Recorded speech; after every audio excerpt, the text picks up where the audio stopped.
12 days ago, I made a video talking about how bad Into the Radius 2 1.0 beta was turning out to be. And surprisingly, a lot of you agreed with the points I made in that video, but some of you just saw it as rage bait. But I would argue the video, along with everyone's comments in the developers Discord, has, for me at least, turned this game around for the better. Plus, there's been some other improvements I didn't expect during my time playing, so in today's video, I wanted to go over what the full release of Into the Radius 2 is now like after the changes and the most recent update. Firstly, the biggest change to the whole game for the 1.0 release is the inclusion of a story mode. And while this is a great idea, as Into the Radius does have its own backstory, which I went over in the last video, the question was how the developers could deliver this story on top of an already existing game. If any of you like me have played Into the Radius 2, it has gone through multiple changes with some great updates. But to introduce a story is quite the undertaking, because you don't want to upset the existing player base who have already invested in the early access, and it's got to be welcoming enough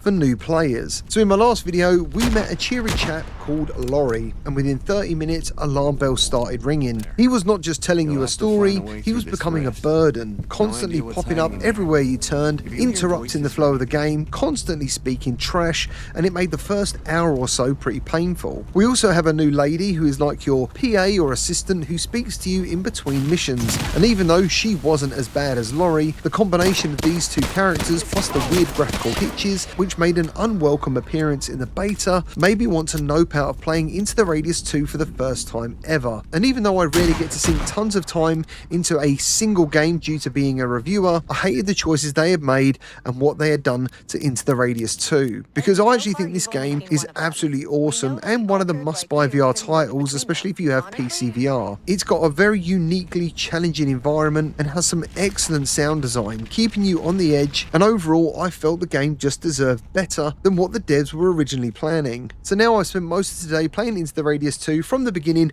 again, and it has to be said, I think I had the best time yet. The graphics for me actually look the best they've ever looked, and the game feels far smoother than ever. I played for 3 hours non-stop and currently can't think of any meaningful negatives. Previously the game had tons of hitching, and today I think I only experienced maybe 2 times that this actually happened. And the only other negative I've found from this new version of Into the Radius 2 is maybe a shrinking back in draw distance. I could be wrong, but regardless of whatever setting I choose, the draw distance doesn't seem to be that great and can look pretty poor, with some assets taking some time to load in and some buildings literally vanishing altogether until you get close enough. But if it is these trade-offs that are now giving us this better performance, I think it's a welcome change. The pacing of the missions is also excellent. There's 10 story missions spread out in between the usual Into the Radius gameplay of doing a mission to set up a sensor or grab some sort of artifact and return with it, because these missions slowly unlock as you progress, adding a sense of meaning to the game over just leveling up and getting better gear.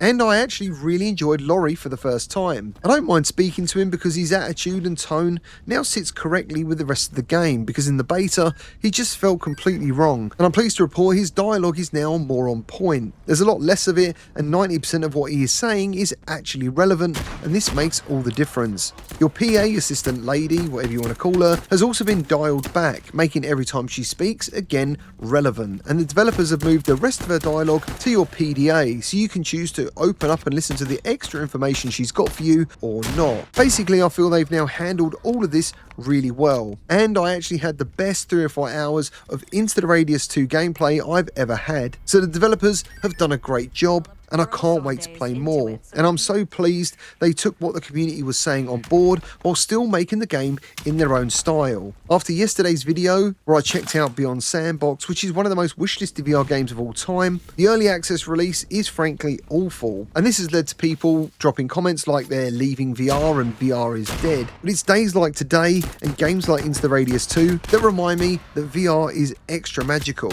I was so engaged with what was going on in the game that nothing else mattered. And that's when virtual reality really shows its strength over other gaming platforms. If you're on the fence about buying this, I highly recommend it. It's definitely got its own way of doing things, which can seem cumbersome, at least at first, but if you put the time in, start thinking about the next mission and planning ahead, you'll be rewarded with some of the best survival and fight and flight moments you can get in VR. Well, that's all I've got for today. Thank you ever so much for watching. Remember to like and subscribe, and well done to the dev team.